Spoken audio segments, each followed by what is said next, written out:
Bueno, pues vamos a comenzar una nueva sesión del grupo de autoterapia. Es la sesión quinta de este serial que estamos haciendo sobre las lecciones del Espíritu Santo, que es el epígrafe 5 del capítulo 6, las lecciones del amor. Y estamos en la página 115, en el punto 3, en el subepígrafe A, primera lección del Espíritu Santo, para poder tener, da todo a todos.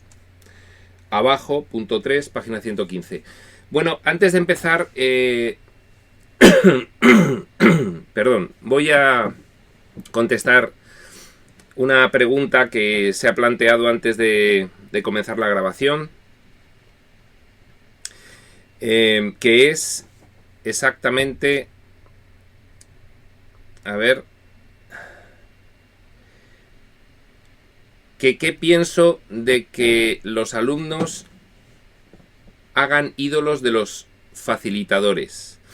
Bueno, pues bien, en primer lugar, matizar que alumnos somos todos, que la relación de enseñanza-aprendizaje es recíproca y que todos estamos aprendiendo constantemente de todos y enseñando constantemente a todos. Y que cuando se produce un encuentro entre dos personas, es un encuentro que está planificado por el plan de Dios para la salvación, y es un encuentro en el cual tanto el que ejerce el papel de maestro como el que ejerce el papel de alumno, ambos están aprendiendo el uno del otro, recíprocamente. Entonces, lo de hacer ídolos de los facilitadores, pues es una etapa del aprendizaje que nos ocurre a todos.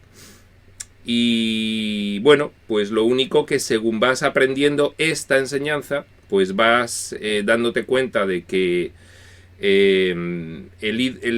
la idolatría, por decirlo de alguna forma, no tiene mayor sentido que el de un cariño especial que puedas tener una persona, o una cierta admiración por la labor que está haciendo, pero no por ver que tiene algo que no tengas tú, sino que sencillamente pues está en un momento de la evolución o del aprendizaje diferente al tuyo, aquí en el sueño, lógicamente, y nada más, sencillamente nada más, no tiene mayor recorrido.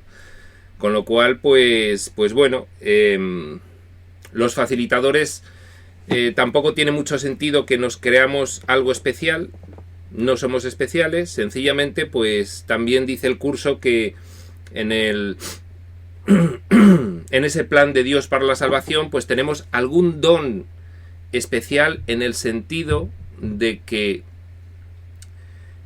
podemos transmitir de una forma algo más clara, pues todos estos nuevos conceptos que tiene esta enseñanza espiritual, para que se puedan comprender mejor por los demás.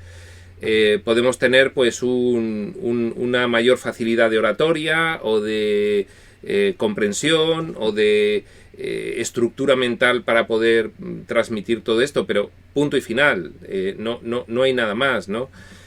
Además, hay que diferenciar muy bien entre un facilitador y un maestro.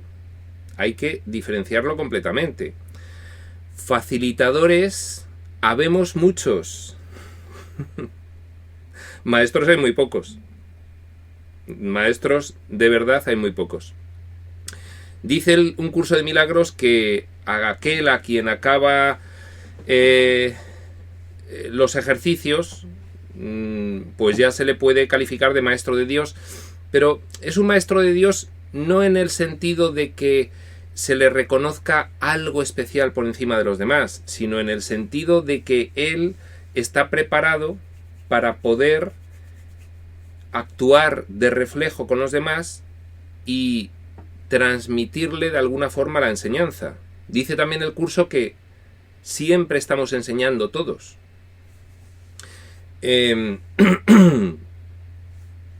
Nos pasamos el día enseñando. Enseñar no es solo explicar el curso. Enseñar es el ejemplo que das con tu comportamiento, que es lo que se ve por los demás. ¿De acuerdo? El comportamiento ya sabemos que viene directamente causado por tus emociones y por tus pensamientos. Entonces, una persona que ha corregido en cierta forma sus emociones y sus pensamientos y por consecuencia sus emociones, en un entorno en el que los demás todavía pues no lo han hecho, ya está enseñando. ¿De acuerdo? Entonces, yo diría que los maestros son los que el curso llama maestros avanzados, que esos realmente pues son los que tienen interiorizado de una forma diferencial todo esto, interiorizado, lo comprenden profundamente, lo sienten y por tanto lo aplican de una forma generalizada en su vida. Esos son muy pocos, muchísimos menos de lo que facilitadores hay, ¿vale? Y bueno, pues por eso no tiene sentido la idolatría, ni siquiera a los maestros avanzados, pero menos a los facilitadores, ¿de acuerdo? Entre los que me encuentro yo. Bien, hay alguna pregunta más que es interesante. Está diciendo Laura, ¿se puede practicar una religión y un curso de milagros al mismo tiempo? Sí, porque las religiones habitualmente contienen las enseñanzas de un curso de milagros, pero el problema es que contienen más cosas y habitualmente contienen más cosas contradictorias. Es decir, tú te puedes encontrar maestros avanzados en cualquier religión, tú te puedes encontrar maestros avanzados fuera de cualquier religión. No hay una incompatibilidad entre la religión y un curso de milagros, entre ninguna. Sencillamente lo que hay es una incompatibilidad de contenidos. Hay que ir al contenido de cada religión y ver en ese punto en qué se diferencia de la verdad. La verdad no me refiero a que un curso de milagros sea la verdad, porque tampoco podemos idolatrar a un curso de milagros. Un curso de milagros es una herramienta, es un curso. La verdad es el contenido. Los conceptos es lo que es la verdad. Y pueden estar en un curso de milagros, pueden estar en el budismo, pueden estar en muchos sitios. Lo que pasa es que un curso de milagros tiene mucha verdad, tiene todo, porque viene desde un sitio desde el cual es el origen de la verdad. ¿De acuerdo? Pero hay muchas otras enseñanzas de las cuales se puede extraer algo y compararlo con un curso de milagros y decir, oye, pues perfecto. Compararlo con un curso de milagros, no por un curso de milagros, no por el libro en sí, sino por el mensaje y la enseñanza que contiene. Que llega un momento en que a la hora del aprendizaje, cuando vas interiorizando, pues te vas dando cuenta, vas sintiendo qué es verdad y qué no es verdad. Y llega un momento en el que puedes leer cualquier cosa y contrastarla. Puedes leer cualquier cosa y decir, bueno, pues esto sí, pues esto no, pues esto interpretado de esta forma sí. Y esto no cabe ninguna interpretación porque es pues manifiestamente opuesto a lo que dice. Y ya vas haciendo tu engranaje y vas extrayendo lo esencial, lo coincidente con el contenido del curso y vas dejando de lado lo que no lo es. Pero también hay otras canalizaciones que contienen mucha verdad. No es tampoco cuestión de idolatrar el libro como formato. Lo único que se puede idolatrar es a Dios, porque es la verdad, y de Él emana toda la verdad. Y es lo único ante lo cual tenemos que tener reverencia, nada más que ante nuestro Creador, nada más. Y por el hecho de ser nuestro Creador. En todo lo demás, en nuestro estado original todos somos iguales. Y aquí dentro del sueño unos sueñan más que otros. Bueno, es circunstancial, es temporal. Ya nos curaremos. Dice Laura, que se me va la pregunta. Dice, también pasa con los padres católicos. Algunos tienen personalidades que fascinan. Pues efectivamente, no hay que rechazar de plano una enseñanza, sino lo que es susceptible de ser rechazado de plano serían contenidos de una enseñanza erróneos, equivocados, producto de la proyección, producto de la magia, producto de la ilusión. Eso sí es rechazable, pero no conjuntos en general, porque al final, bueno, pues puede haber algo de verdad en cada una de las enseñanzas rescatable, ¿no? Entonces, no tiene sentido decir esto en bloque sí o esto en bloque no. Lo que tiene sentido es los conceptos, el contenido, el fondo. ¿Qué es lo que dice? ¿Qué es lo que enseña? ¿Qué propone? ¿De acuerdo? Dice Flor, pero está bien silenciar a los alumnos. ¡Ay, qué preguntas! ¡Qué preguntas!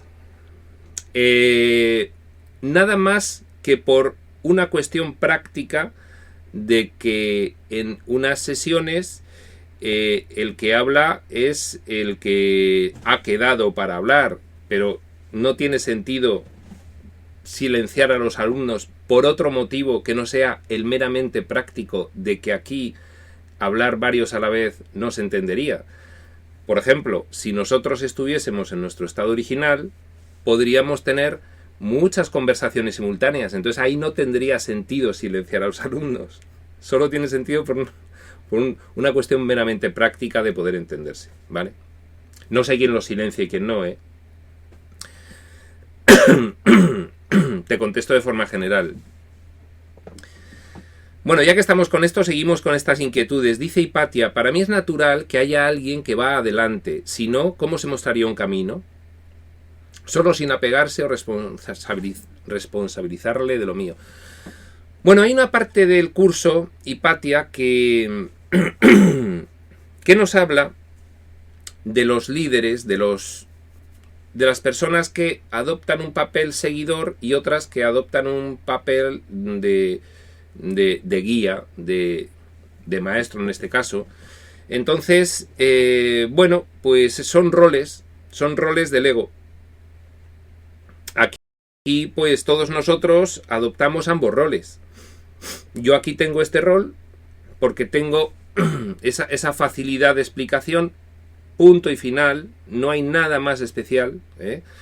Y luego pues resulta que en otros ámbitos pues yo adopto el rol de seguidor en una cuestión concreta porque me parece que una persona pues me puede aportar, pero nada más que por eso, porque puntualmente puede haber alguien que considere yo que puede aclararme, facilitarme la comprensión de alguna cuestión o algo así.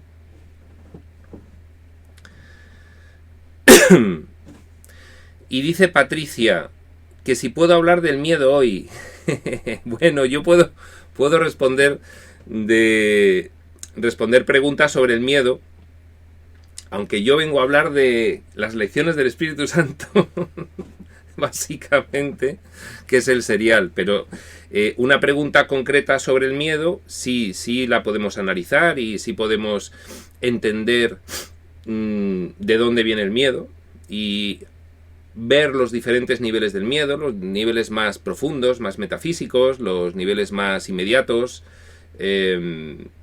por qué se tiene miedo, cuáles son las reacciones que delatan que alguien tenga miedo. Sí, podríamos hablar de alguna cuestión de ese tema, pero más a pregunta que por hablar hoy de ello, ¿no? Que hoy, bueno, pues si nos separamos del guión, del serial, de las lecciones del Espíritu Santo, pues perdemos el orden y concierto, ¿no?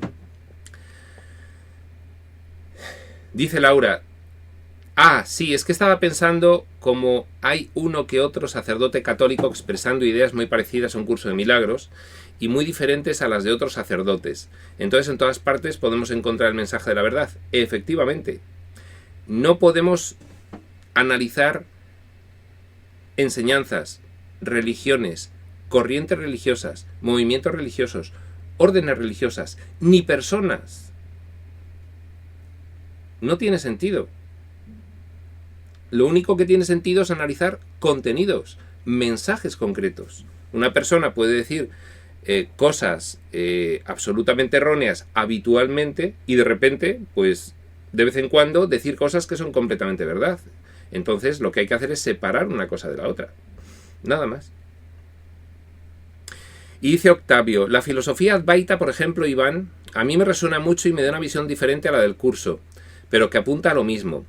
Bueno, yo no conozco expresamente la filosofía advaita porque, bueno, pues no he leído nada nunca. Sí he leído mucha filosofía, sí he leído sobre otras religiones, pero al final el mensaje, el contenido, esos conceptos que nosotros le llamamos verdaderos, pues pueden venir establecidos de muy diversas formas. Tú, por ejemplo, pues lees textos orientales, lees el Bhagavad Gita, por ejemplo, y dices, anda, pero si está hablando de lo mismo que el curso, pero con otras palabras rarísimas que no entiendo para nada, pero en cuanto lo empiezo a entender, sí está diciendo muchas cosas que son las mismas, ¿no? Sí, por eso hay que ir al fondo del asunto. Laura, y también el del ego, ahí me he perdido. El que el ego pueda decir cosas que son verdad. Bueno, digamos que estaría en ese punto, o bien hablando el espíritu, o bien hablando el ego con una intención manifiestamente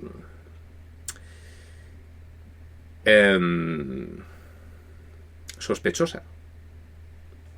¿De acuerdo? Y dice María Arminia, en el caso de la Iglesia Católica hay oraciones como yo pecador, que es una afirmación de principio a fin que te dice que somos pecadores. Sí, porque en la Iglesia Católica, según un curso de milagros, pues lo que hay es un entorno en el cual ha cuajado perfectamente la proyección. Y entonces, ¿qué es lo que ocurre? Que está dando por sentado que nuestra naturaleza es pecadora. Y ahora te voy a hacer un matiz, fíjate, porque con este matiz lo vas a entender perfectamente. ¿En qué nivel es falsa y en qué nivel es verdadera esa afirmación? Es falsa en el nivel metafísico, es falsa en el nivel metafísico, en el nivel de la única realidad. Es decir, esencialmente es falsa. Pero es que la Iglesia no se está expresando en ese nivel metafísico. Se está expresando en este nivel mundano. Y entonces en este nivel mundano, ¿qué es lo que ocurre? ¿Qué es lo que nos creemos aquí? ¿Por qué nos sentimos culpables? Nos sentimos culpables porque creemos que hacemos cosas mal. No nos creemos estar soñando. Fuera del sueño es radicalmente falsa. En general, como el sueño es ilusión y es falso y no existe, esa afirmación es completamente falsa desde cualquier punto de vista. Pero si te metes dentro del sueño, hay que entender la afirmación. Entender la afirmación significaría el poder traducirla a algo compatible con un curso de milagros. La traducción podría ser: yo que me creo que pecador, yo que me creo pecador, y como siga la oración, ¿no? Yo que me creo que pecador, confieso ante Dios y ante mis propios hermanos que creo que he pecado mucho. Esa sería la traducción, comprendiendo perfectamente. Y entonces, cuando tú lo traduces, entiendes que esa oración se está haciendo desde dentro del laberinto del sueño. Pero puedes verla de otra forma. Puedes decir, bueno, yo lo interpreto así. La oración dice, yo que me creo que soy un pecador, confieso ante Dios y ante vosotros, hermanos, que creo que he pecado mucho. ¿De acuerdo? Y entonces conciliarías. Es una creencia. La creencia en el pecado es uno de los pilares del sueño. ¿Vale? ¿Y la Navidad desde un curso de milagros? Dice Dina. Bueno, pues eso lo explica un curso de milagros. La Navidad desde un curso de milagros que evoca el nacimiento de Cristo, pues sería el renacer de Cristo en cada uno de nosotros. Sería el que aprovechásemos las fiestas navideñas para darnos cuenta de cuál es nuestra auténtica naturaleza, la naturaleza crística. La naturaleza crística es la del Hijo de Dios consciente de sí mismo, consciente de ello, sin soñar. Ese sería el mensaje de la Navidad. Laura, ¿será cuestión de talento el que alguien sea maestro facilitador? Bueno, ya hemos dicho que el curso habla de que los maestros de Dios tienen unos dones especiales precisamente por el propósito, por el papel que juegan en el plan de Dios para la salvación. Tienen unos dones especiales sencillamente para poder servir de canales, para poder explicar, hacer comprender de alguna forma esta enseñanza. Pero un facilitador puede ser un maestro avanzado o puede no serlo. Se puede facilitar un curso de milagros sin ser un maestro avanzado, ¿de acuerdo? Eso hay que tenerlo muy claro.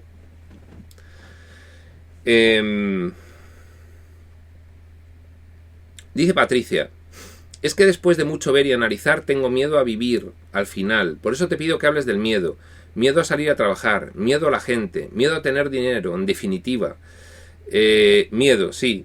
Bien, claro. ¿Por qué? Pues metafísicamente es muy claro. En el proceso de separación nosotros quisimos soñar y para poder soñar que éramos independientes de nuestro creador, pues tuvimos que disociar una parte de la mente, decidir y olvidar que se decidió, creer en aquello. Esa parte disociada de la mente se lo creyó auténticamente, creyó haber roto la dependencia del creador, creyó haber roto esa unidad con el creador. A partir de ahí se sintió tan mal, por primera vez culpable, que no lo soportó y proyectó la culpa. Proyectó la culpa sobre eso otro que aparecía de repente, que era Dios y el resto de la filiación que no soñaba. Y entonces, al proyectar la culpa, les vio malos. Al verlos malos y a la vez sentirse culpable, pensó en que merecía un castigo y que lo iba a recibir precisamente de Dios, sobre el cual había proyectado esa culpa. A partir de ahí, todo el sueño es un sueño de miedo. Y el miedo se manifiesta dentro del sueño, dentro de estas experiencias, pues de múltiples maneras. En general, el miedo es a todo. Que alguien lo sienta más o menos, pues bueno, ahí es donde se ve que tiene que trabajar un poco más. Y darse cuenta de que no tiene sentido. Y empezar a aplicarlo en el día a día, poco a poco. Laura matiza. Me refería a que mensajes del ego también hay en todas partes, así como habías dicho de la verdad. Bueno, mensajes del ego hay en este mundo, pues la mayoría, Aquí la mayoría son mensajes del ego. La gran mayoría, el 99,99%, son mensajes del ego. Y María Arminia dice, yo voy a la Iglesia Católica y obvio esa oración y tomo lo que creo es la elección gracias. Yo la obvio y no la digo porque no hay culpa, pero me encanta esa nueva visión de la oración, de esa oración. Bueno, claro, una vez que te pones a estudiar estas cuestiones, pues hay cosas de otras enseñanzas, religiones, movimientos que te repugnan, que te crean rechazo. A mí me ha pasado igual que a ti. Yo después he ido a misa y esas oraciones no las decía. Era la fase de rechazo. Ahora pues me di cuenta de que realmente tienes que conciliar y traducir lo que ven tus ojos físicos a la visión espiritual y darte cuenta de qué es lo que está ocurriendo. Pues ocurre que hay unas personas que proyectan y es así. Y entonces tu traducción a estos conceptos volverá a darte paz. ¿De acuerdo? Dice Ale, hola prospector, ¿me puedes compartir en qué parte del libro dice que si no puedo aceptar las cosas no se debe uno forzar? ¿Y me puedes decir por qué? A ver, bueno, el lugar concreto no te lo puedo decir porque además son varios sitios concretos donde se explica esta idea de muy diversas formas, ¿no? La idea es que el esfuerzo en el aprendizaje debe parar allí donde empieza el sacrificio, ¿de acuerdo? De forma que, pongamos un ejemplo, yo tengo un conflicto con un hijo mío y entonces en ese conflicto que surge, por ejemplo, mi hijo me contesta,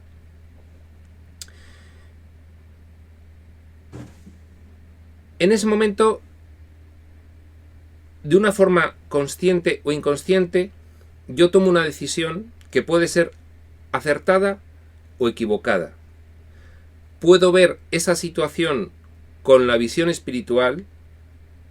Si veo esa situación con la visión espiritual, entonces mi mente en ese momento, esta con la que estoy funcionando aquí, dirá, bueno, esto pues al final, visión metafísica, pues esto es un sueño. Visión mundana, es un niño, no sabe, está aprendiendo. Con la visión espiritual no te activas. Sin embargo, si ahí tomas una decisión equivocada y pretendes juzgar bajo los parámetros del mundo qué es lo que está ocurriendo, pues entonces verás un ataque y te activarás. Con la visión espiritual verás una petición de ayuda o una petición de amor, que es lo que dice el curso. Con la visión del mundo verás un ataque.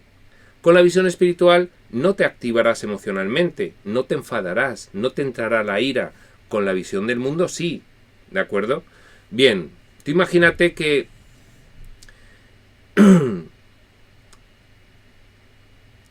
no logras en un momento dado evitar esa situación de enfado, porque, bueno, pues no has practicado lo suficiente, no has aprendido lo suficiente, y entonces te empiezas a culpar, te empiezas a sentir culpable.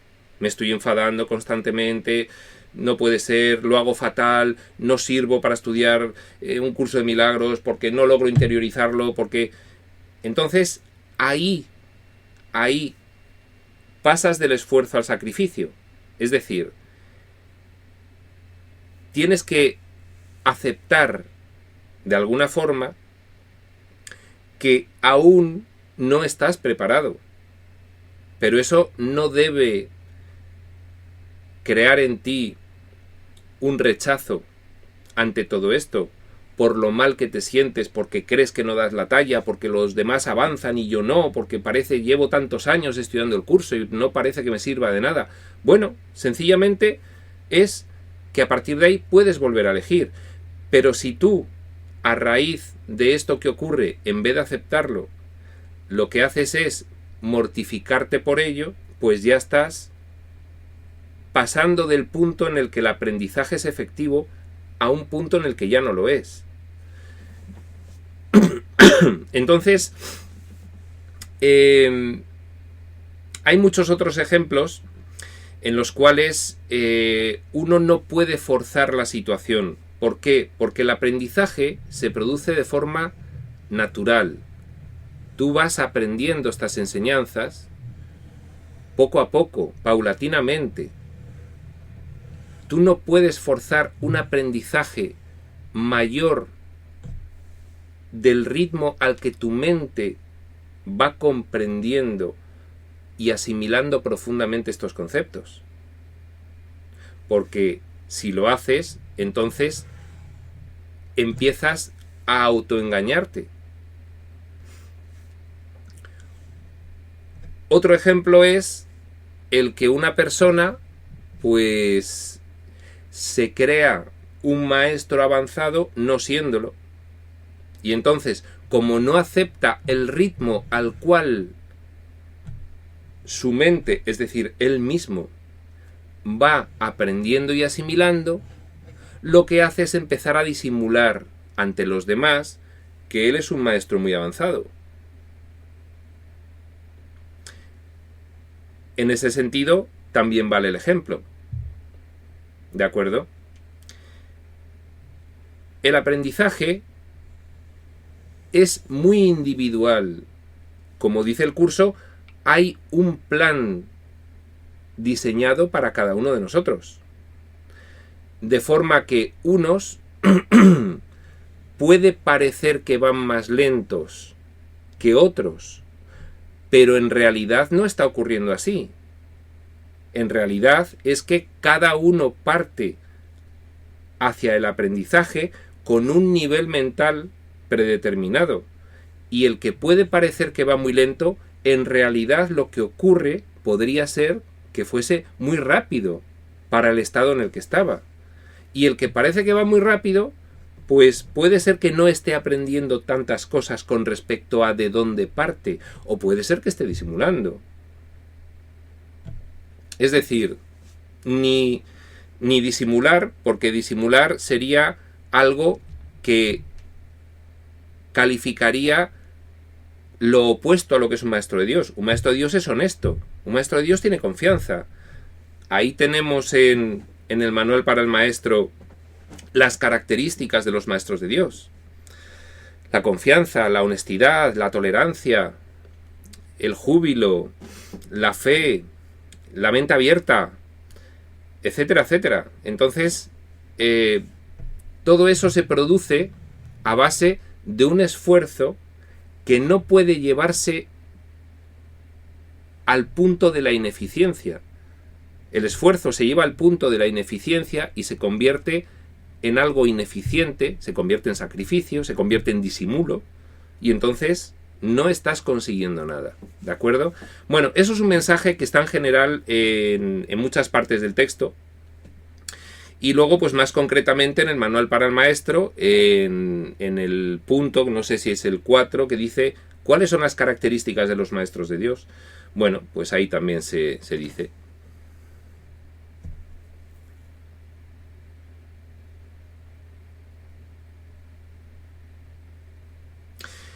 Y efectivamente, Laura, pues un hecho, un mismo hecho, cambia al traducirlo con el lenguaje de la unidad porque tú lo estás viendo con la visión espiritual. Y entonces, en el mundo, tú al final eliges cómo quieres ver las cosas. Si las quieres ver con los ojos del mundo, entonces En la iglesia dirás, mira a estos, porque claro, porque yo pecador. ¿Cómo que yo pecador? Si el curso dice que no, y no sé qué, no sé cuántos, claro, pues no tienen ni idea, y aquí están, y luego pues toda la historia de la humanidad, la iglesia oprimiendo a la gente y engañándoles y haciéndoles sentirse culpables, y no sé qué, no sé cuántos. Y entonces al final estás tú entrando a hacer lo mismo que hace el mundo. Lo que el curso te enseña es que hay una visión espiritual para todos los acontecimientos que observes, de forma que llega un momento en el que ves un mundo maravilloso, feliz, fantástico, ocurra lo que ocurra, porque pasas por encima de esos acontecimientos. Tienes ese aprendizaje, estás por encima de lo que ocurre en el mundo y no ves nada más que peticiones de ayuda y peticiones de amor. Bueno, pues vamos a leer y así vamos avanzando. Bueno, como decíamos, nos habíamos quedado en el punto 3 de la página 115 de la primera lección del Espíritu Santo, para poder tener dato a todos. Y entonces dice el punto 3. He dicho que el Espíritu Santo es la motivación de los milagros.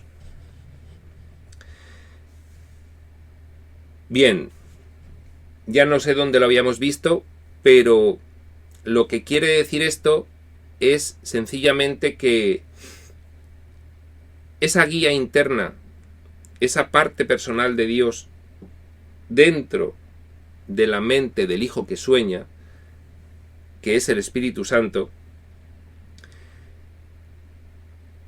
lo que consigue es que cuando actúas en función de su guía, que ya hemos dicho que es en función de la emoción de paz que te puede dar elegir de una forma en función del espíritu y no de otra en función del ego, cuando actúas en función del espíritu, consigues esa emoción, ese sentimiento de paz, de dicha y de júbilo, y eso te motiva para seguir corrigiendo creencias limitantes del ego y sustituyéndolas por creencias liberadoras del espíritu. ¿Y qué mayor motivación que es irse sintiendo bien? Por eso dice que el Espíritu Santo es la motivación de los milagros. El Espíritu Santo te motiva a seguir realizando milagros mentales, cambios en tu sistema de pensamiento, porque cada vez te sientes mejor y cada vez ensanchas tu conciencia, la vas corrigiendo y te vas dando cuenta con mayor nitidez de qué es lo que está ocurriendo aquí. Y eso siempre es muy gratificante y muy satisfactorio. Es la transformación de la pesadilla en el sueño feliz de la que habla el curso. Por eso el Espíritu Santo es la motivación de los milagros. Es lo que te motiva a esforzarte en sustituir esas creencias egoicas por otras, más consonantes a tu naturaleza. Dice, el Espíritu Santo te dice siempre que solo la mente es real, porque es lo único que se puede compartir. Bueno,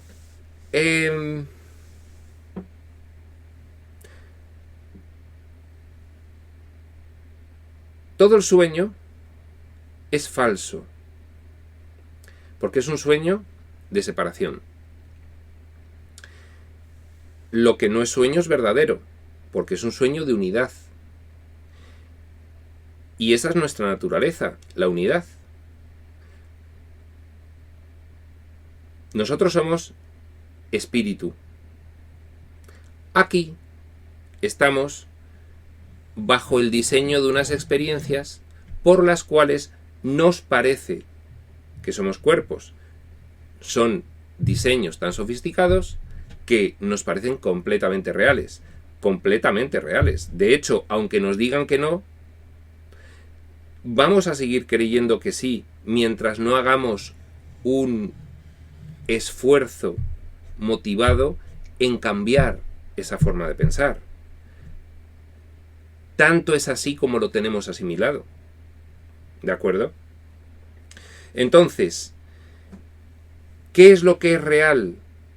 Lo que tiene que ver con la unidad. La unidad es una solamente, porque en esa situación nosotros somos espíritu. La mente es la manifestación creativa del espíritu. Tenemos una sola mente y se comparte. ¿De acuerdo? Entonces, de ahí viene esta frase. ¿Por qué solo la mente es real? Porque es lo único que se puede compartir. Porque en el espíritu no hay separación, no hay formas, no hay yo aquí y tú allí y separados. Esto es un diseño. Fuera del diseño, ¿qué es lo único existente? Lo único que se puede compartir. La mente, que es la manifestación creativa del espíritu. Es como el espíritu funciona a través de su mente, pero es toda una unidad. No hay formas, no hay separación, no hay limitación de la comunicación ficticia como existe aquí. Aquí tenemos que hablar a través de la boca y escuchar a través de los oídos, porque el diseño implica que el fragmento mental que tenemos asociado a este nivel del sueño, que se crea un cuerpo, tiene como parámetro de ese diseño cortar la comunicación. Pero sin embargo, aun dentro del sueño nos encontramos que a veces tenemos esas intuiciones, tenemos eso que le llaman la telepatía. ¿Por qué existe el concepto de la telepatía? Pues porque realmente, incluso dentro del sueño, hay veces que hay personas que logran revertir el diseño de incomunicación y entonces se entienden como se entiende la mente de forma natural, sin necesidad de este vehículo corpóreo para hablar y entenderse. ¿De acuerdo? Solo la mente es real porque es lo único que se puede compartir. Bueno, este concepto es interesante porque nos da una pauta para llevarla al mundo y decir, a ver, en el mundo, ¿hacia dónde tenemos que tender? Esto es un diseño de separación. Pero yo, si quiero tender hacia mi naturaleza real, es decir, evolucionar espiritualmente, es decir, seguir el proceso de expiación, según palabras del curso, es decir, despertar, tengo incluso aquí que empezar a emular, a imitar lo que soy realmente. Es decir, tengo que tender a compartir. Por eso esta primera lección, para poder tener, da todo a todos, porque esa es tu naturaleza. Tu naturaleza es la unidad, es compartir, es lo único real. Si tú quieres salir de la irrealidad y volver a la realidad, tienes que darte cuenta de que solo lo que se puede compartir es real. Y aquí, lo único que se puede compartir es la mente. Aquí y fuera de aquí. ¿De acuerdo?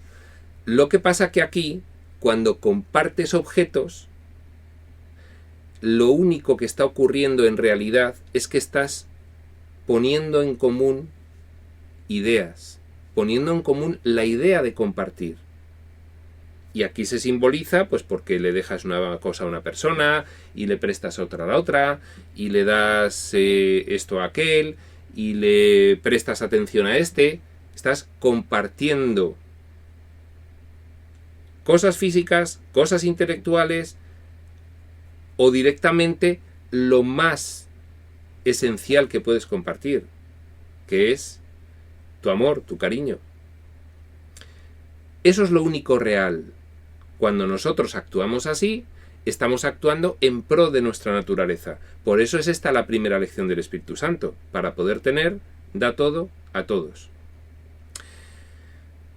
Dice Luz, Iván, me confundí, ¿el espíritu tiene mente?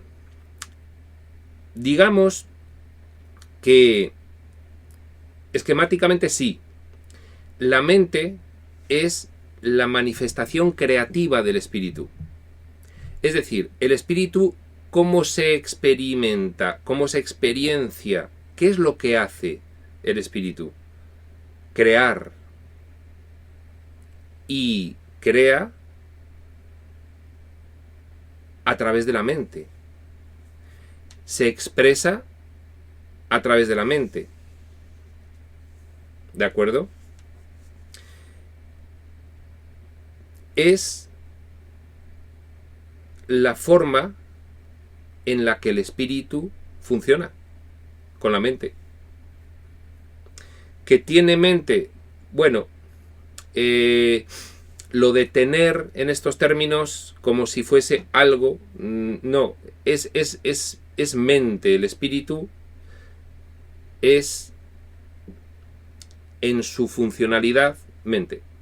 ¿De acuerdo?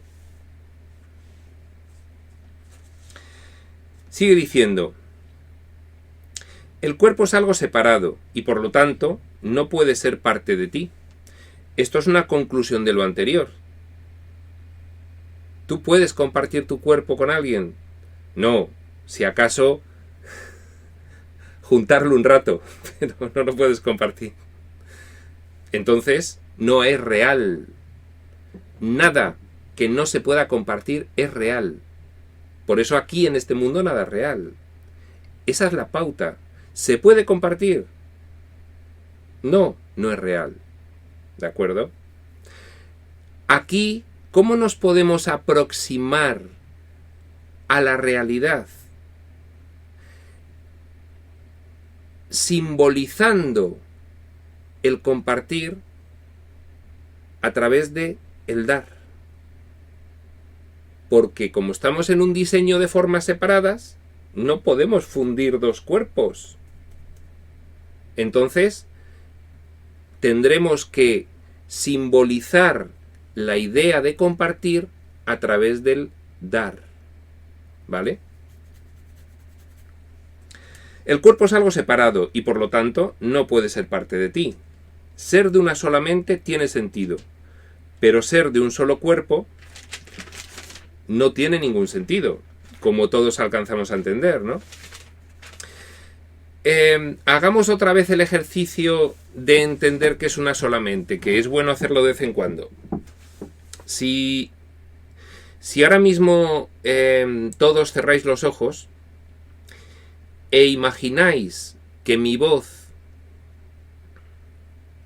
son mis pensamientos y que por lo tanto cualquier cosa que yo piense, vosotros inmediatamente la conocéis,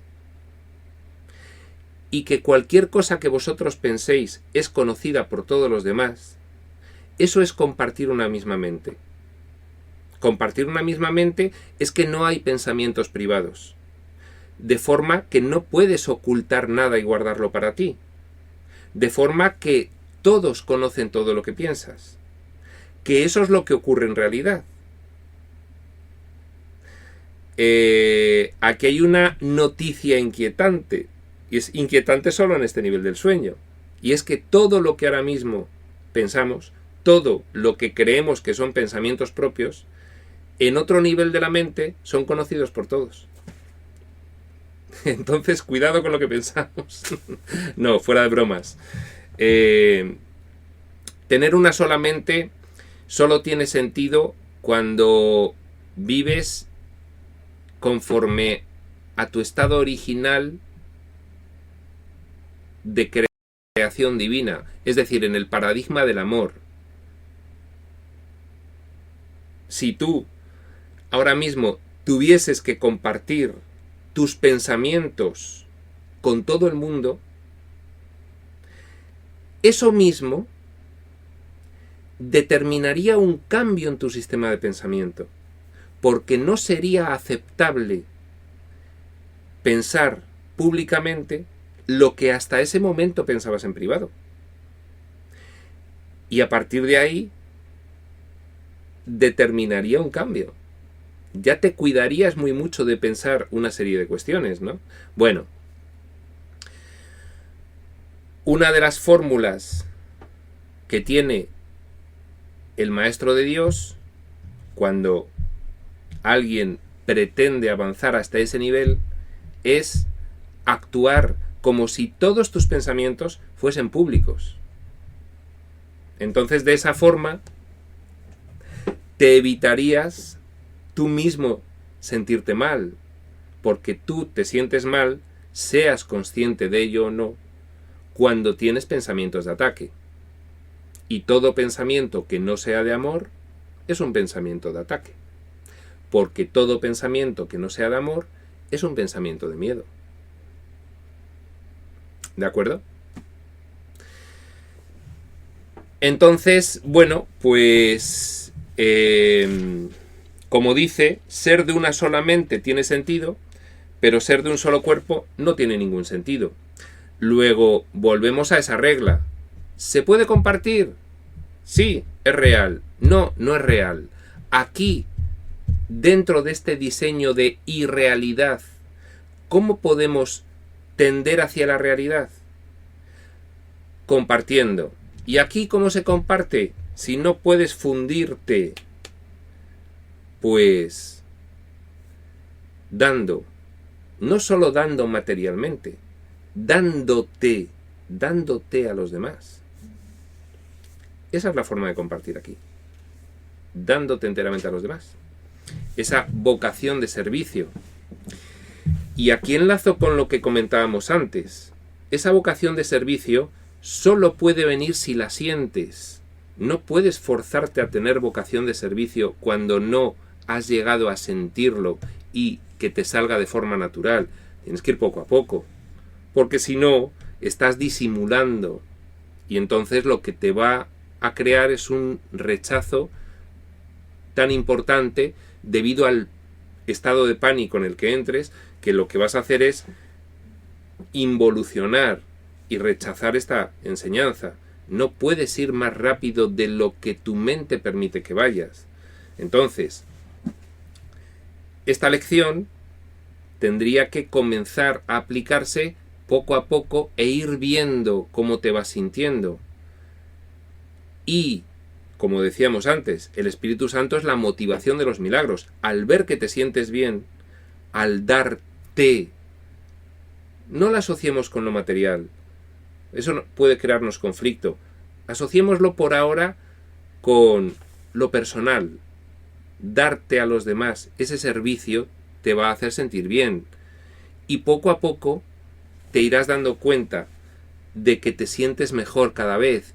Y llegará un momento en el que no veas sentido a esta vida si no es para darte, compartirte, la vocación de servicio. Y llegará un momento en que lo darás todo de forma natural. No nos pide Dios sacrificios. No nos los pide. Si tú no tienes el nivel de evolución mental suficiente como para dar algo, porque no te vas a sentir bien, es que no estás preparado para hacerlo todavía. Tranquilo, ya llegará. No hay que volverse locos en este mismo momento, ¿no? Fíjate, hay una cosa muy interesante que tiene la vida de Jesús del libro de Urantia, que te puede hacer reflexionar.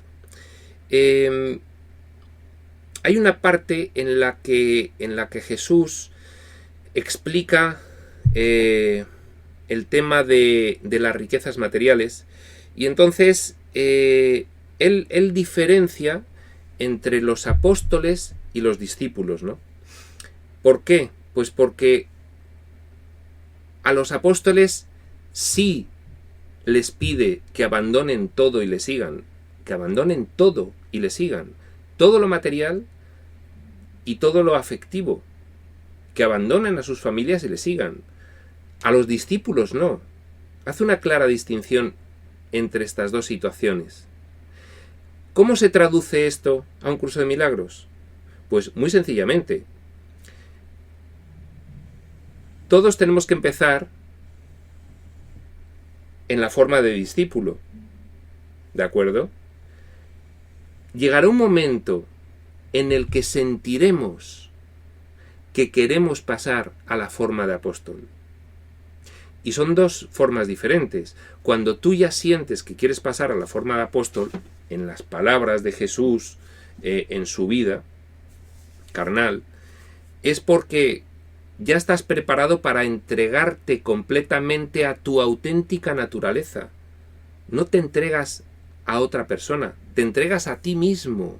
Estás preparado para hacerlo. Y entonces puedes dejar todo atrás, puedes aplicar el perdón completamente, puedes pasar por encima de todo el sueño. Ya valoras solo únicamente lo que tiene valor. ¿Y qué es lo único que tiene valor? Imitar tu naturaleza real. Todo lo demás ya no tiene ningún valor. Y entonces, esa es la traducción de esas palabras de Jesús, de diferente nivel de exigencia para los discípulos que para los apóstoles. El apóstol deja todo y ya dedica su vida a compartirse, a darse, a servir de canal para esas enseñanzas divinas. Y entonces no es lo mismo que una persona que todavía no está en ese nivel. Pero no es un sacrificio. ¿De acuerdo? Esto viene a colación de que a Jesús le preguntan, Maestro, yo te quiero seguir.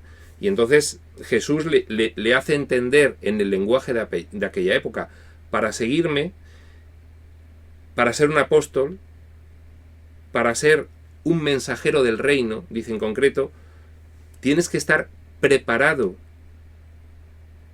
Y quizás no estés preparado aún. ¿Estarías dispuesto a dejar todo para ser un mensajero del reino? Sí, puedes ser un apóstol. No, ya lo serás. No estás preparado todavía. ¿De acuerdo?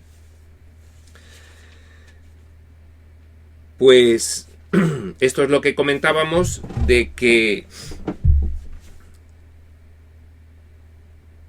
se puede ser un discípulo sin ningún problema. Se puede, hasta que tú no sientas por ese esfuerzo motivado que puedes dar el paso para sentirte muchísimo mejor conforme a tu naturaleza, alineado con tu naturaleza. Hasta que tú no lo sientas, no debes avanzar más rápido de lo que tú mismo te permites hacer. ¿De acuerdo? Esa es un poco la respuesta a esa otra pregunta que habíamos comentado. Hipatia estaba comentando que quería hablar de un asunto. Pues Hipatia, cuando quieras. Estas sesiones son precisamente para esto, para comentar temas personales, conflictos que preocupan especialmente. Anímate. Dice Sergio, además, si pensaras un pensamiento de ataque, rápidamente serías corregido. Bueno, si pensaras un pensamiento de ataque, qué lástima que no nos demos cuenta de que los primeros perjudicados por los pensamientos de ataque somos nosotros mismos.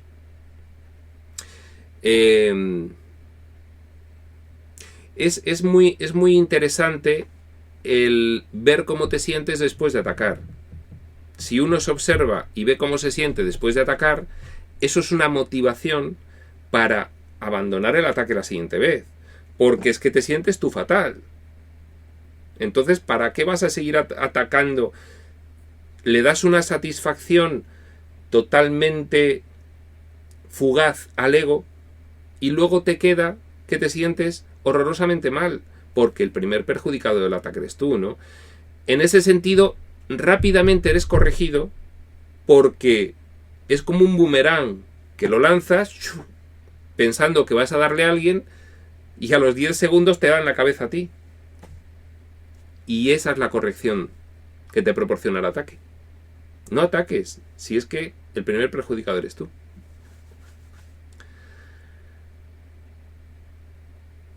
Dice Laura, lo comenté la vez pasada, siento que apenas puedo conmigo misma, eso me crea culpa y miedo, porque a veces pienso que los conflictos que tengo son porque no doy. Bueno, Laura, bienvenida al club de todo el mundo. Eso nos pasa a todos, más o menos, con mayor o menor intensidad, con mayor o menor frecuencia, pero nos pasa a todos los que estamos en este mundo. A todos los que estamos en este mundo. Entonces, bueno, hay mecanismos por los cuales pues puedes en ese momento atajar ese sentido de poca valía, y es, bueno, pues recordando todas estas enseñanzas y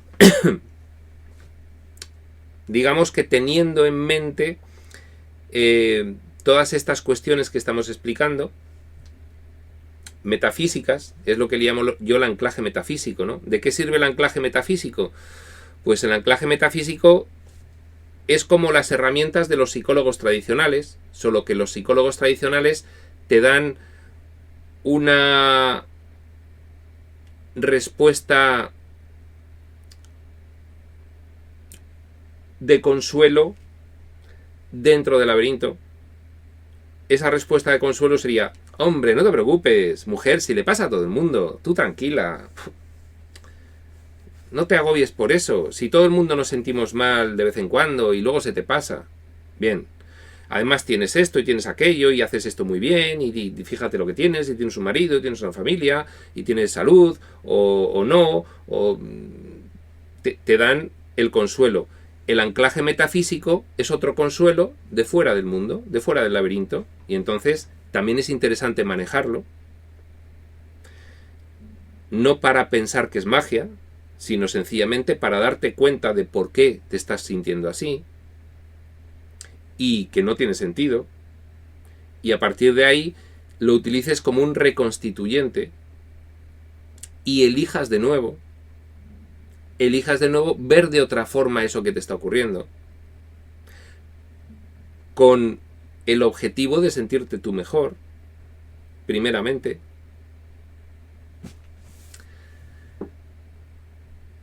A ver. Y dice María Herminia: hay un momento que no siento necesidad de hacer juicio a lo que antes criticaba. Me hace muy feliz, efectivamente, porque cada vez que juzgas, pues eres tú el que te sientes mal, porque el juicio es un ataque. Porque no tenemos capacidad para juzgar en el estado en el que actualmente estamos, completamente dormidos, limitados, con esta mente totalmente manipulada y olvidada de lo que es, que no sabe nada. ¿Cómo va a juzgar nada esta mente? Y entonces cuando dejas de juzgar, pues te das cuenta, claro, me siento muchísimo mejor. Y entonces, pues te vas acostumbrando a sentirte mejor. Y luego no te apetece ya juzgar mucho. Y dice Hipatia: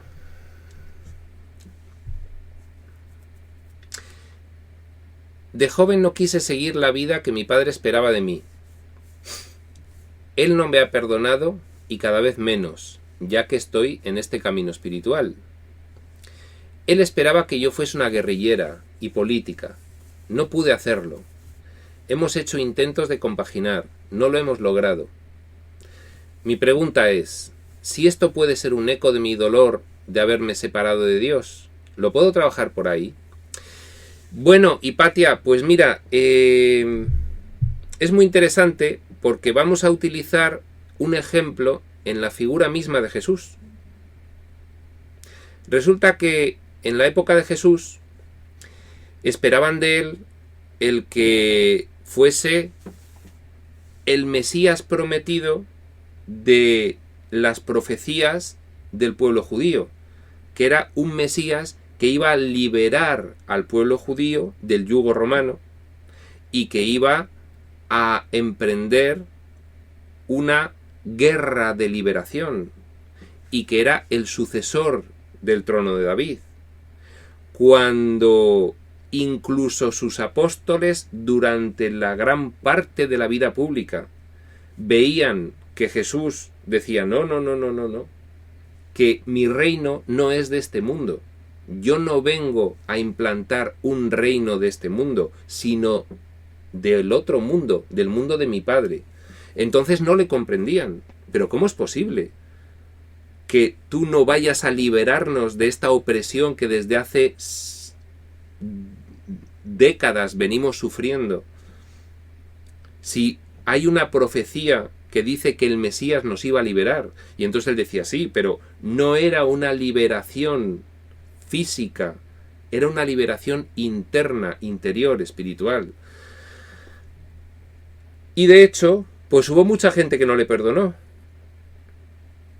Y de hecho, pues muchos de sus discípulos y algún apóstol, pues se quedaron profundamente decepcionados de que no fuese un libertador al estilo del mundo. Bien, a partir de ahí, pues, ¿cómo puedes trabajar el dolor que te causa el que tu padre no entienda que hayas elegido este camino y no el otro? Pues, bueno, tendrás que ver con ojos comprensivos el hecho de que tu padre aún no se ha dado cuenta de que, como ocurría en la época de Jesús, la liberación nunca es exterior, es solo interior. Y entonces, bueno, pues de alguna forma tú podrás, a partir de ese pensamiento amoroso con tu padre, de darte cuenta que en el fondo lo que hay es una petición de ayuda en ese comportamiento. No, hija mía, tú lo que tenías que hacer era luchar y luchar, y entonces tú te has dado cuenta, pero tu padre no se ha dado cuenta. Entonces, con tu ejemplo, es posible que en algún momento se dé cuenta, pero tú tienes que intentar vivir todo esto de cara a tu padre con plena confianza y con plena serenidad. Es la única forma que tienes de conseguir reflejar a tu padre esa verdad que tú has comprendido y que él todavía no. Si él, ante sus requerimientos para contigo, te ve que sufres, te ve que te preocupas, te ve que lo pasas mal, te ve que tienes miedo, te ve que tienes ira, entonces no va a poder comprender. Date cuenta que él está cerrado ahora mismo con su idea. Seguramente tus palabras le van a servir de poco, porque él tiene muy clara su idea y no admite el cambio. Entonces la única posibilidad es con el ejemplo. Es que él realmente vea un ejemplo diferenciador en tu comportamiento. Y eso se llama congruencia. Eso se llama que si has elegido esta vía, seas congruente entre tus pensamientos, tus emociones y tu comportamiento. Y eso es lo único que puede hacer que él cambie de idea. Igual que en vida de Jesús, lo que realmente convertía en ese sentido es lo que realmente despertaba la chispa de la espiritualidad en sus seguidores, era su comportamiento general, más allá de lo que él podía hablar, que reforzaba la idea, pero el ejemplo, por eso el ejemplo de la vida de Jesús es muy interesante. En la Biblia, pues tiene ciertas distorsiones, aunque gran parte de lo que dice la Biblia es consistente y es congruente, pero tiene algo. Y luego, bueno, pues hay otros textos, yo te he citado uno, pero ahí te das cuenta de que la mejor vía para ti y para poner de ejemplo a los que te rodean es el que seas congruente con eso. Y si eres congruente con eso, tienes que tener confianza, tienes que tener tolerancia, tienes que tener honestidad contigo misma. Y ese es el ejemplo que transforma a los demás. Ahí es cuando realmente, por encima de los conceptos, sienten una identificación de una parte de su mente con esa parte de tu mente. Es lo que el curso llama el establecer un diálogo de espíritu a espíritu, no de ego a ego. ¿Vale?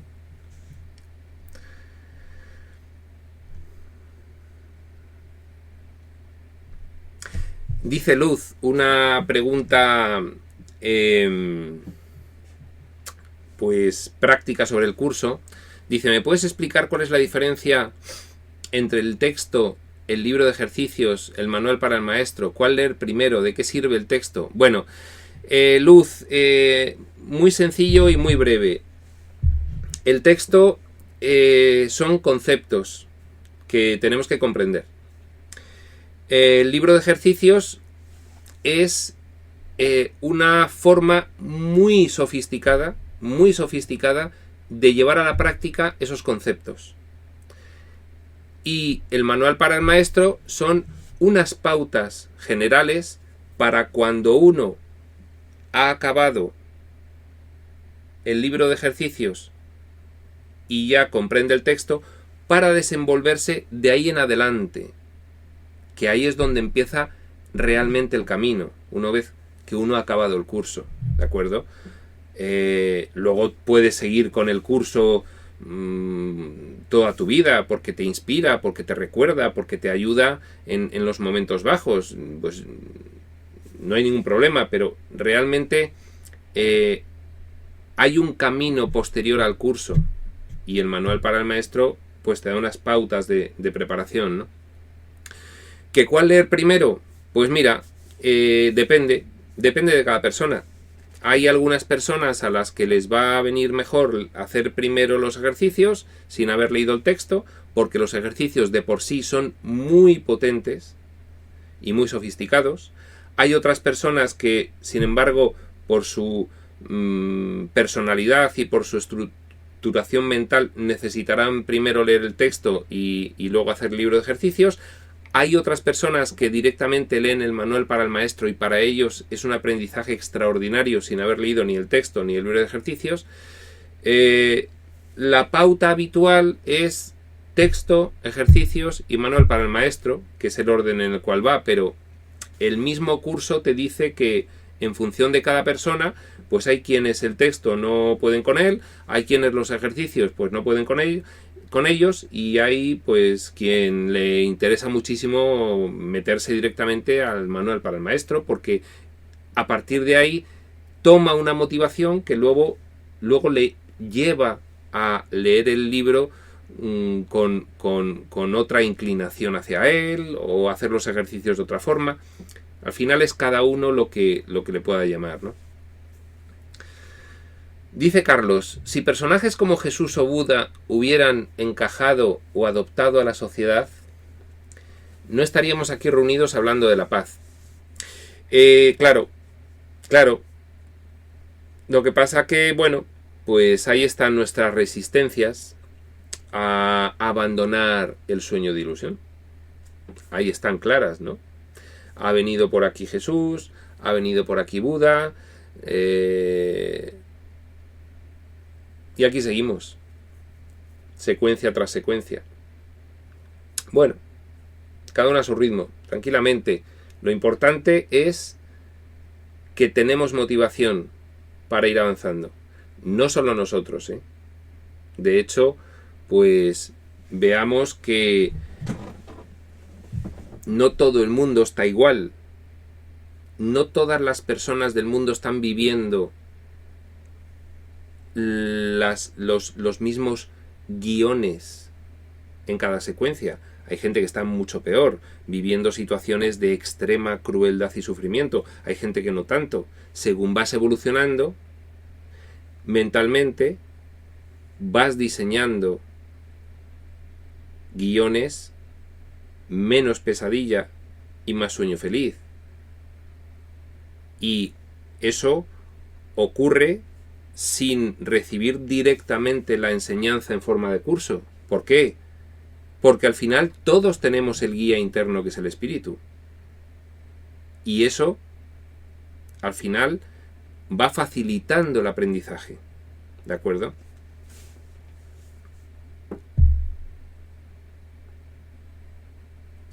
dice Ale, o en la figura de Helen, la escriba que era atea. Claro, bueno, luego pues resulta que hay mucha gente que opina que el libro lo escribió Helen sin canalización. Bueno, lógicamente, fijaos, yo conozco algún caso en el que la persona tiene una altísima evolución espiritual, altísima, altísima, y sin embargo reniega de un curso de milagros. ¿Os lo podéis creer? Pues esa es la prueba de que, según para quién, hay unos caminos que se le hacen más fáciles que otros. De verdad, yo conozco a personas que reniegan absolutamente de un curso de milagros, que no se creen nada de lo que se dice, que creen que no es una canalización, y sin embargo tienen un altísimo nivel de evolución espiritual, pero altísimo, pero muchísimo más que muchos estudiantes del curso. Entonces, no se puede tampoco separar, no, los del curso somos mejores y los que no nos enteran de nada, no.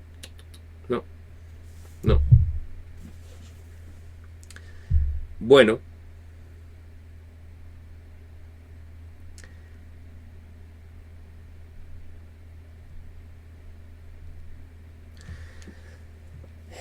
quisiera saber a qué hora empiezan las sesiones y qué días de la semana. Bueno, esto es una pregunta súper práctica. Pues son los lunes a las 22 horas de España.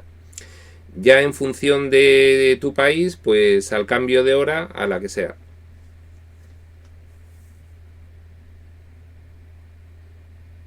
Dice Sol, ¿qué haces cuando sientes ira? Pues sufrir. Cuando sientes ira, sufres. Entonces, bueno, pues tienes que aceptar que te has activado emocionalmente, tienes que aceptar que eso proviene de haber elegido un pensamiento erróneo con respecto al hecho que tienes enfrente, y contentarte porque puedes volver a elegir la siguiente vez mejor. Y que se te pase lo antes posible, porque te puede durar 10 minutos, 2 horas o 2 semanas, un mes o toda la vida. Y esos 10 minutos, 2 horas, 2 semanas, un mes o toda la vida, que estarás sufriendo. Entonces, ahí está en tu mano el elegir de nuevo. Dice Sergio, el ego espiritual reniega de un curso de milagros. Bueno, ya te digo que yo, sinceramente, conozco un caso en concreto de una persona de una altísima evolución espiritual, de un altísimo nivel mental, y sin embargo el curso no le dice nada. Y de verdad que es así, Bueno, pues vamos a seguir leyendo en 5 minutos, ahora que hemos acabado las preguntas.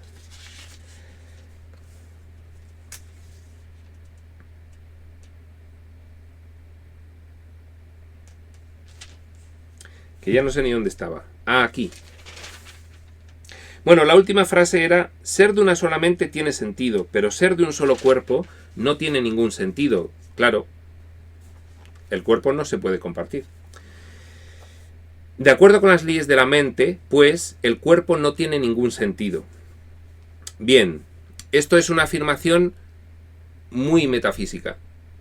Nosotros aquí nos creemos que somos cuerpos. Nos lo creemos. Si no, no estaríamos aquí. Y entonces, en ese sentido, esta idea es tendencial. Ya tengo algo a lo que tender. Ya tengo una idea la cual apoyar y empezar a saturar mi mente de ella y empezar a ponerla en práctica hasta que la vaya sintiendo. Hasta que sienta que es así. Porque en el momento en el que sienta que es así, mi experiencia de vida se transforma absolutamente. Absolutamente. Lo que no puedo hacer es, sin haber interiorizado esa idea, empezar a actuar como que el cuerpo no tiene ningún sentido, porque entonces, como hemos dicho antes, estaría forzando a mi mente a ir más rápido de lo que en otros niveles permite, que son precisamente los niveles del diseño, que son inconscientes desde aquí, y entonces no estaría consiguiendo un resultado eficiente. Al revés, estaría abocándome a un ataque de pánico de un momento a otro. Bueno, vamos a dejarlo aquí en este punto 4 y vamos a terminar de contestar estas preguntas. Ya para el siguiente día me lo marco.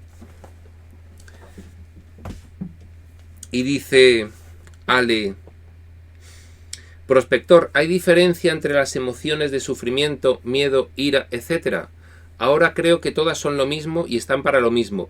Bueno, pues Ale, porque has empezado a darte cuenta de que entre esas diferentes emociones hay un patrón común, un patrón que está más arriba.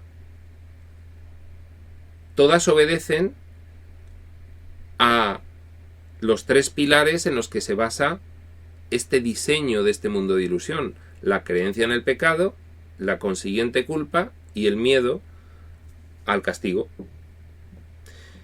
Creencia en el pecado, culpa y miedo. Luego esto pues se manifiesta con muy diferentes tipos de emociones en este mundo específico, en este mundo que es diferente de nuestro mundo original, que es abstracto, porque aquí nuestra mente funciona muy específicamente, y entonces en un conflicto tenemos esta emoción, en otro conflicto tenemos esa otra emoción. Son diferentes emociones, pero todas al final tienen la misma raíz común. Por eso tú empiezas a sentir que todas son lo mismo y están para lo mismo, para sufrir, para obtener ese sufrimiento, que es lo que se busca con todas estas experiencias, desde ese nivel de la mente egoico que las diseña. Patricia, ¿a qué se debe la apatía? Bueno, pues esta es la pregunta que además a ti te preocupa, Patricia, porque ya habías comentado anteriormente que tu preocupación era que no estabas en una situación un poco como de... sí, apática, ¿no? Como en esa situación pues previa o ya metida en una cierta depresión, ¿no? En la cual pues no tienes ganas de hacer nada y... bueno, la apatía se debe a una sensación de poca valía y de falta de propósito, y siempre como raíces originarias de la apatía está esa sensación de culpa, por la cual pues crees que no mereces, y al creer que no mereces, cuando ya lo vas llevando a estos niveles profundos del sueño, en los cuales ya vas manifestando en tu día a día unas emociones que son todas derivadas de aquellas originales, pues en tu caso es una mezcla entre el no tener derecho a hacer nada, el no creerte capaz de hacer nada, el sentirte profundamente limitada y que no sirves para hacer nada, y el miedo a hacer algo y que no sea aprobado por los demás. Cuando ambas se juntan, cuando se junta lo que originalmente es culpa y miedo, y que aquí se pone de manifiesto en todas estas cuestiones que hemos dicho, pues llega un momento en el que te quedas bloqueado, piensas que no hay nada que puedas hacer bien, empiezas a perder las ganas de hacer nada, mitad porque crees que no vales para hacerlas, mitad porque te da miedo el resultado, y al final pues te quedas en ese bloqueo. Esto es casi que una explicación puramente de psicología tradicional. La apatía es falta de motivación. La falta de motivación, ¿cómo se recupera? Pues hay que ser un poco audaz, hay que hacer un esfuerzo. El esfuerzo es, muy poquito a poco, empezar a poner en práctica alguna de estas cuestiones, alguna de estas enseñanzas. Por ejemplo, esta primera lección, ¿no? Por ejemplo, realiza algo a favor de alguien. Date de alguna forma, presta algún servicio. Facilítale en algo a alguien alguna cosa y mira a ver qué sientes. Al principio será un esfuerzo extraordinario porque en la situación en la que estás, pues tienes que vencer toda una obsesión que se ha ido formando en tu mente. Pero con solo una que pongas en práctica, el resultado será tan extraordinario que empezarás a recuperar la motivación y la motivación sustituirá la apatía. Y finalmente, la explicación del curso sobre la apatía es muy sencilla. Alguien se deprime cuando actúa en contra de su naturaleza. Nuestra naturaleza es compartir, es co-crear con Dios, es extender ese amor que hemos recibido, es ser unos canales a través de los cuales podemos facilitarle esa labor de crear indefinidamente bajo el paradigma del amor. Aquí, ¿cómo se puede imitar? Con la vocación de servicio. Cuando tienes esa vocación de servicio, que no tiene por qué ser irse a las misiones a África, se puede hacer sin moverte de tu casa, el darte a los demás. Entonces empiezas a alinear, incluso aquí dentro del sueño, tu función con tu verdadera función real, no con la función que el ego ha adjudicado a este fragmento mental en estas experiencias, que es sufrir. En cuanto tú, con estos pequeños ejercicios de intentar agradar a los demás, facilitar a los demás, de alguna forma darte a los demás, ahí te alineas con lo que es tu naturaleza y entonces te vuelves a motivar. La depresión es hacer algo en contra de tu naturaleza.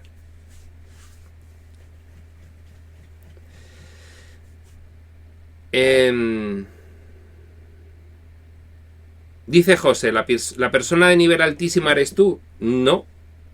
Yo, sinceramente, lo he dicho varias veces y lo vuelvo a repetir. Yo soy un facilitador, no soy un maestro avanzado.